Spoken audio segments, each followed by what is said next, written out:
Hola, bon dia.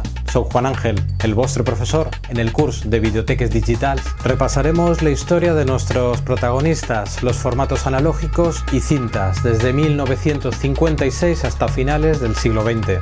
Los conoceremos y los tocaremos. Y como no, conoceremos a sus sucesores, los formatos digitales. Hablaremos de códecs, bitrates, resoluciones y compresiones, observando casos reales. Os plantearé videotecas para todos los bolsillos, eso sí, manteniendo la calidad de nuestros fondos y la seguridad de las imágenes. Vamos a definir el equipamiento necesario para nuestra videoteca, hardware y software, así como almacenamiento seguro y prevención de accidentes. Daremos los primeros pasos en la creación de un protocolo de actuación: admisión, catalogación, digitalización, análisis, salvaguarda y préstamo. ¿Qué base de datos utilizar? ¿Cómo y dónde hospedarla? ¿Cómo integrar la videoteca en el flujo de trabajo diario?